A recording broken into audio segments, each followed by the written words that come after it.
Orden del tiempo, misterios, historia y leyendas.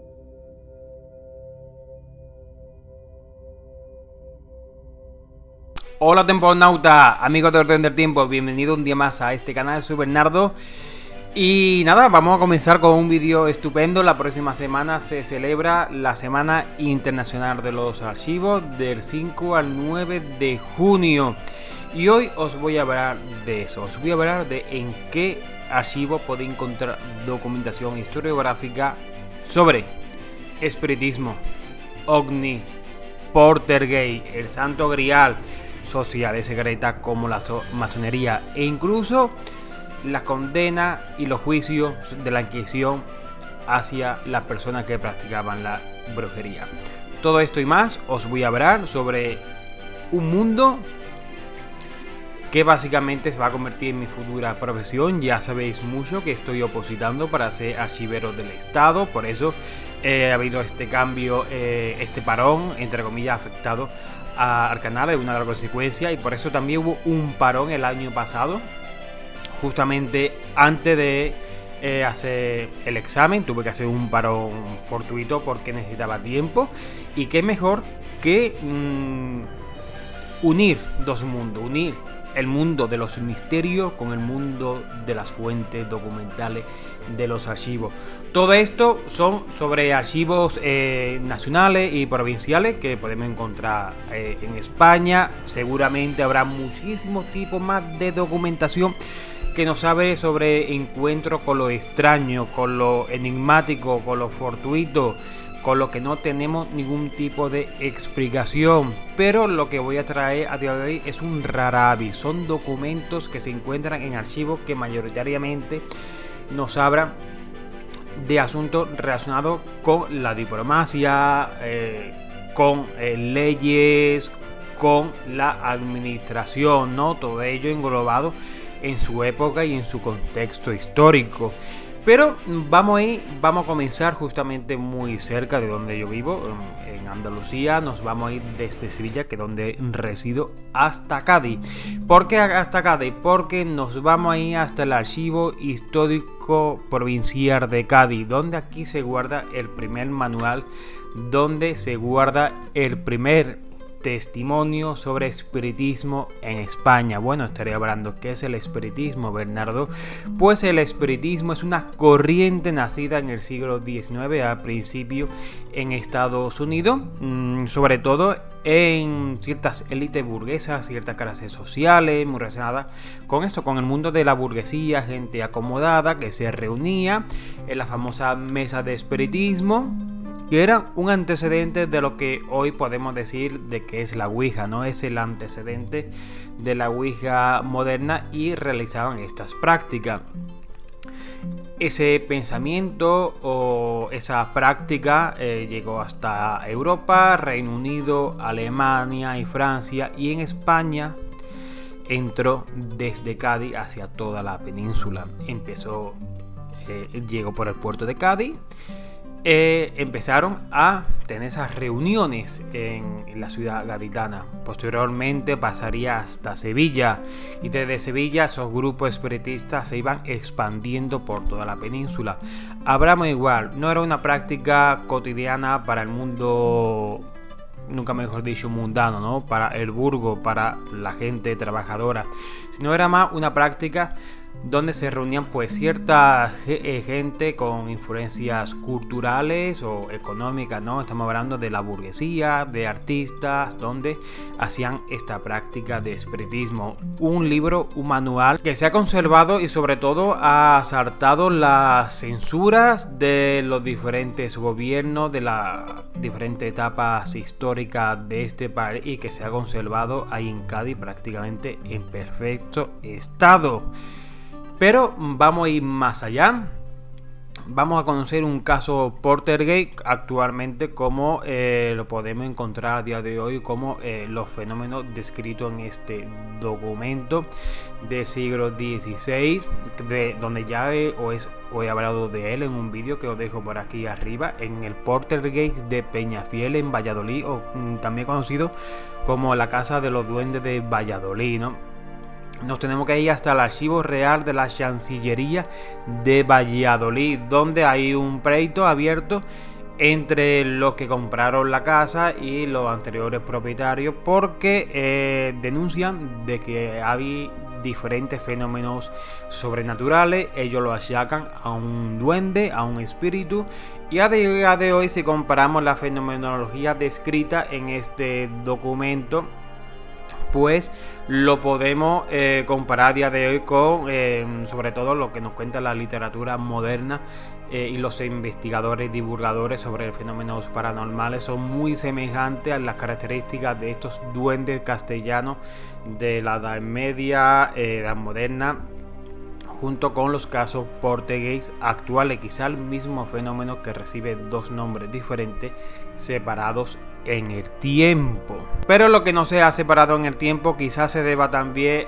a los exorcismos, a la práctica de la lucha del bien contra el mal y sobre todo de las posesiones demoníacas. Pues bien, nos tenemos que ir hasta el Archivo Histórico de la Nobleza, perteneciente a esta sección al Archivo Histórico Nacional Español, donde se nos narra un exorcismo por parte de un inquisidor hacia un franciscano, en este caso en la ciudad de Murcia. Y es muy curioso porque yo creo que esta lectura de este presunto fenómeno sobrenatural de la lucha y la expulsión del demonio, porque el inquisidor aseguraba, y así lo relató el escribano que relató este documento, que el franciscano estaba poseído por el mismísimo Luzbel. Pero hay que sacar una lectura, ¿no? Una lectura del contexto histórico que tenemos. Este documento está datado a principios del siglo XVIII, en 1700, y qué ocurrió en 1700 en España. ¿Y por qué hay que relacionarlo con su contexto histórico? Pues bien, el franciscano, poseído por Luzbel, decía palabra y manifestaba pues cosas que el poseído pues aparentemente no deseaba ni decía, ¿no? Siempre y cuando en la mente, sobre todo del testimonio, sobre todo del el exorcizado, Luzbel le ponía en la boca de este franciscano que quien realmente era el auténtico gobernante de las coronas españolas y del territorio de los reinos de España era el archiduque Carlos de Austria. Pero, ¿qué significa todo esto? Estamos en esos años de la Guerra de Sucesión Española. Nos ha llegado desde Francia Felipe V de Borbón, comienza la nueva dinastía de los Borbones y había una dualidad sobre qué o quién debería reinar en España. Ya conocemos la historia, llegaron los Borbones y todos aquellos partidarios del archiduque Carlos, sobre todo los relacionados con la corona de Aragón, pues fueron enjuiciados, perseguidos, incluso tratados en cierta parte como traidores, ¿no? Por eso es muy curioso ver este documento siempre y cuando relacionado con su momento histórico, porque quizás el exorcismo no sea tal, sino sea una causa de este franciscano que sea un partidario del archiduque Carlos, y bueno, el resto ya es historia. Pero si de la Inquisición estoy hablando, qué mejor que ver toda la sección de la Inquisición dentro del Archivo Histórico Nacional. Podemos encontrar de todo, de pleitos hasta de los juicios por brujería y por supuesto los famosos juicios de la bruja de Sugarramundi. Alerta spoiler.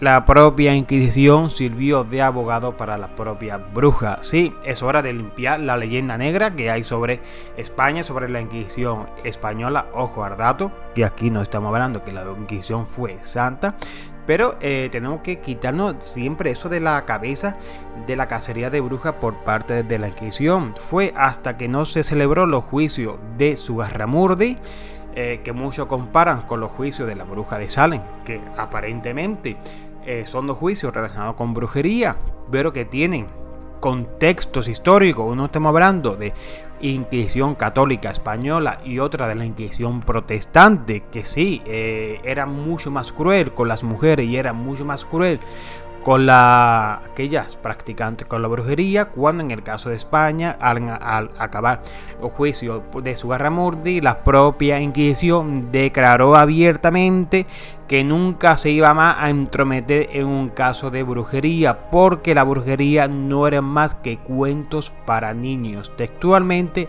lo dejaron marcado en este tipo. Aunque la Inquisición en España es cierto que tenía otros tipos de intereses, sobre todo la lucha de las ideas llegadas desde Europa, bien por el protestantismo o bien por la lucha contra los movimientos judaizantes, ¿no? Aquellas comunidades judías ocultas que le interesaba más esa lucha que presuntamente luchar contra la práctica de brujería. Y ahora sí, vamos a irnos con sociedades secretas. ¿Qué mejor sociedad secreta que la masonería? Mucho se ha hablado de qué son realmente los masones, qué realmente practicaban. Pues bien, aquí tenemos documentación recogida durante toda la guerra civil y durante el franquismo. Toda esta documentación se encuentra en el Centro de la Memoria Histórica. Tenemos todo ese testimonio, todas estas listas de masones, como he comentado antes, recogidas por el bando nacional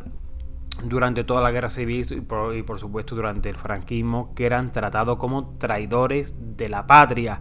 Además, aquellos que visiten el centro histórico de la memoria, o el centro de la memoria histórica, en la ciudad de Salamanca, yo estuve en el año 2014, se puede encontrar una exposición algo curiosa, extraña e incluso bizarra, ¿no?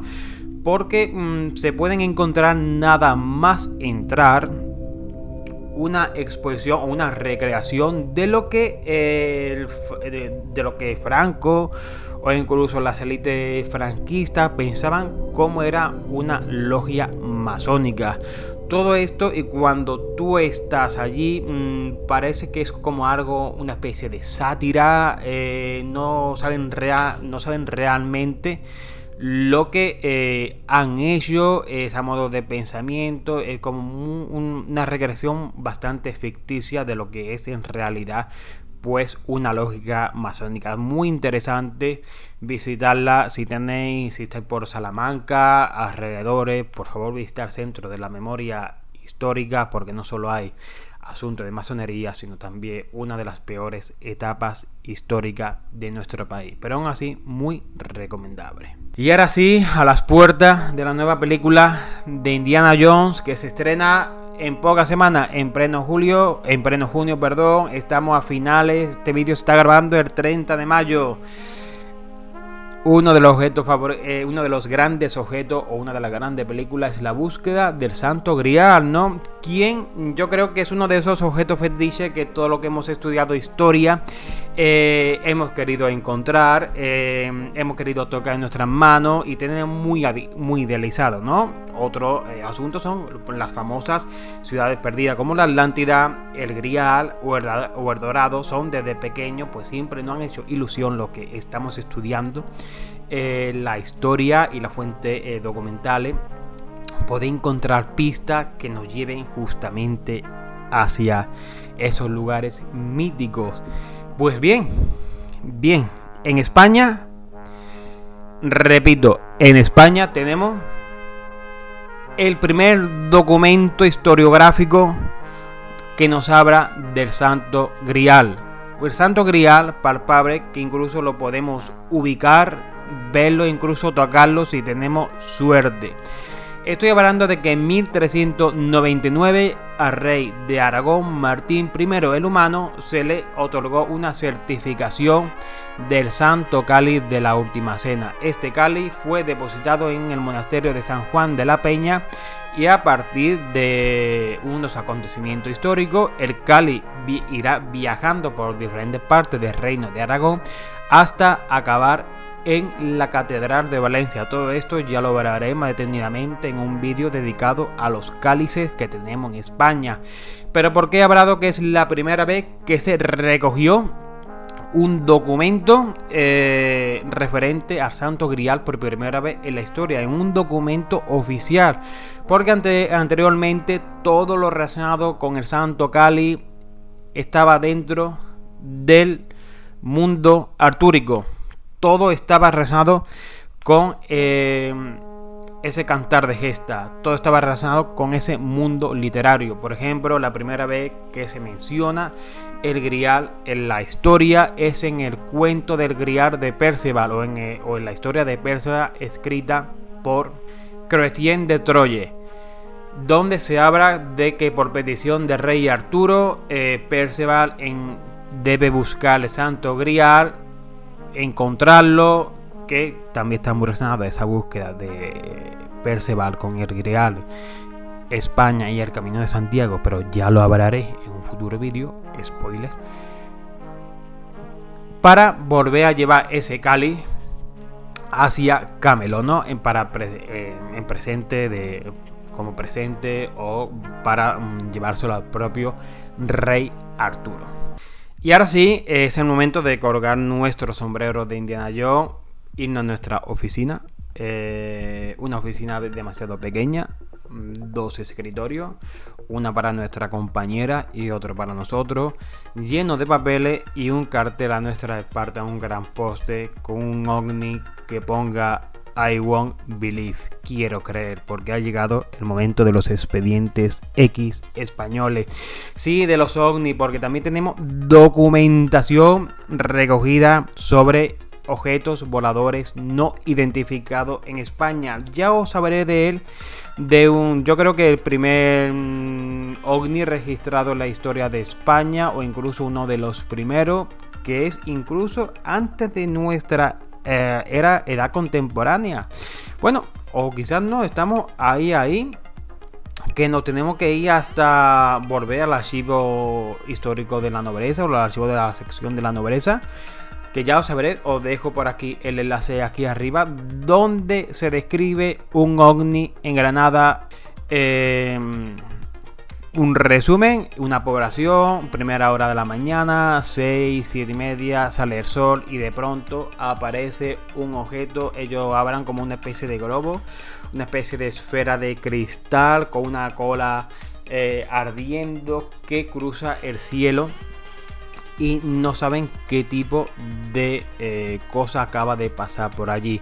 Quizás sea algún tipo de meteoro, algún tipo de fenómeno natural, pero siempre está la duda y qué era realmente aquella cosa que traspasó los cielos de Granada en el siglo XIX. Pero si realmente queremos hablar de ovnis, si realmente queremos hablar de expedientes X, nos tenemos que ir hasta la biblioteca del Ejército del Aire Español, donde desde creo que fue en 2016 se desclasificaron archivos ovnis, archivos donde los militares no hablan de ovnis, como por ejemplo el famoso caso Manises. Todos esos archivos recogidos desde 1962, con ese gran avistamiento ovni en la base militar de San Javier en Murcia.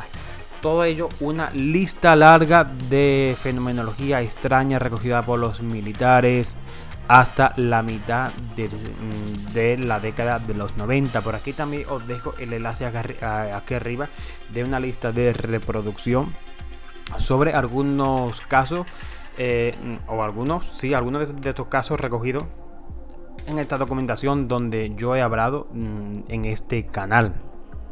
Sin duda hay mucho potencial en nuestros archivos históricos. Quizá haya muy poco documento, o quizá haya más, pero aún así no nos hemos parado en descifrar todo lo que hay, porque hay mucho trabajo que hace. Es cierto de que hay otro tipo de archivos donde quizá podemos encontrar machichas relacionadas con el mundo de los misterios, quizá en los archivos policiales. Por ejemplo, yo sé que en mi ciudad al menos ha habido 2 intervenciones por parte de la policía. Uno en una casa donde pasaban presuntamente fenomenología extraña, y 2 con una bola luminosa en plena noche en los campos cercanos de mi pueblo, ¿no? Estamos hablando de un caso ovni.